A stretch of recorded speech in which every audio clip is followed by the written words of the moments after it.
What's up YouTube, Saf here on SuperSaf TV, and in this video we're going to be looking at the key differences between the Samsung Galaxy Note 8 and the Samsung Galaxy S8 Plus. So both devices look very similar and they are very similar, but hopefully this video will help you decide which one is the right one for you. So in terms of the build and design, both of these have a metal frame with curved Gorilla Glass 5 panels on the front and back, which are symmetrical on both sides and look absolutely beautiful. They're both IP68 water and dust resistant, and they're definitely some of the best looking devices out right now. The Note 8 however is slightly more squared off on the edges compared to the S8 Plus, which is a little bit more rounded off. The Note 8 is also ever so slightly larger overall compared to the S8 Plus, but there's not really much in between these two. Now both devices are relatively large, but when we look at them in relation to the display sizes, this is very impressive.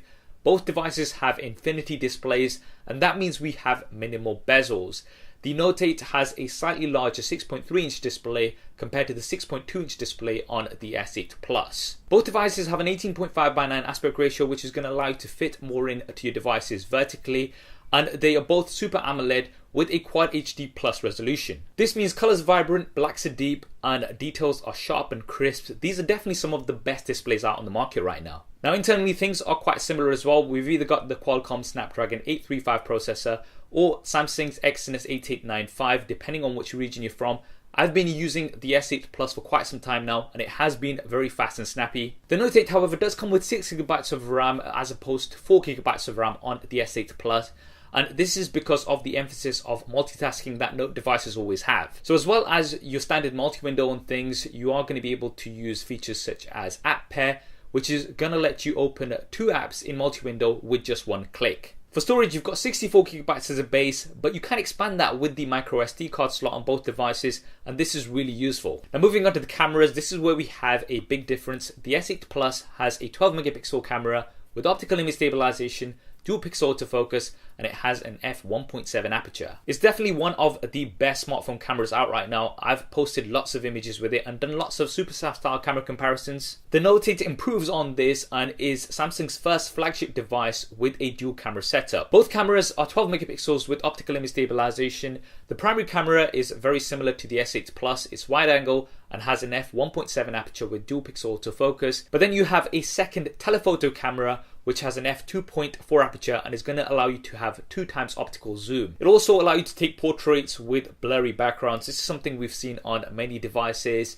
but you can also capture images from both cameras at the same time. So the Note 8 definitely gets the advantage here in terms of the cameras. In terms of video, both devices film at up to 4K, and for the front-facing camera, we've got an 8-megapixel camera with an f1.7 aperture as well as autofocus. I've tested this quite extensively on the S8 Plus and the results have been quite impressive, and you can expect similar results on the Note 8. Now in terms of software, both of these have Android, but the Note 8 will be coming with Android version 7.1.1 out of the box.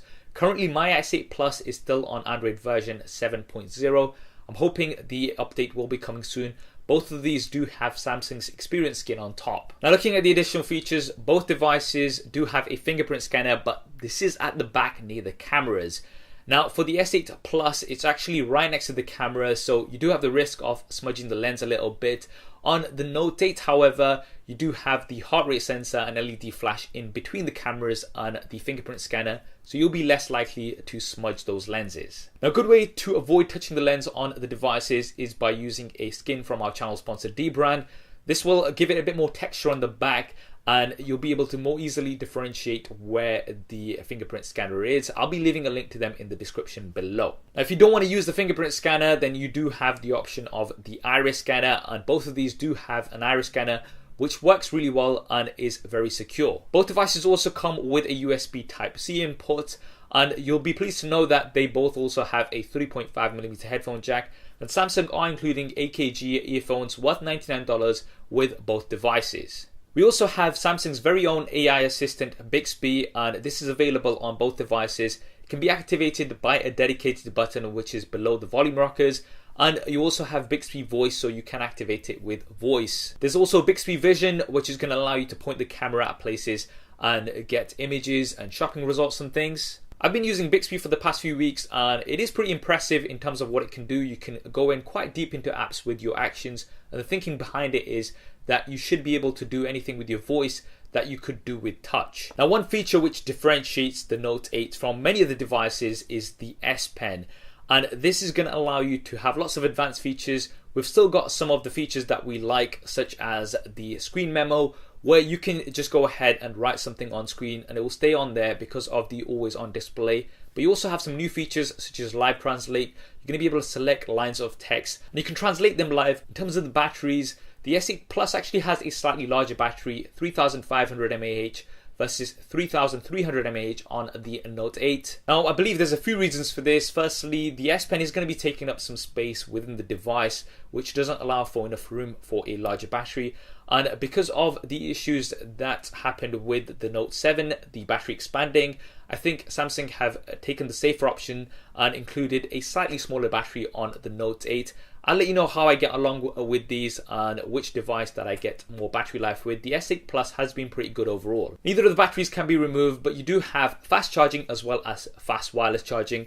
These are very useful, especially when you need a quick top up. Finally, in terms of pricing and availability, the Note 8 is going to come in roughly about 10 to 15% more compared to the S8 Plus. This will vary depending on your region. The S8 Plus is currently available to buy. With the Note 8, you can pre-order it from the 24th of August and it's going to be shipping from the 15th of September. So guys, that's the comparison of the Samsung Galaxy Note 8 versus the Samsung Galaxy S8 Plus. Both very good devices, some of the best devices out right now.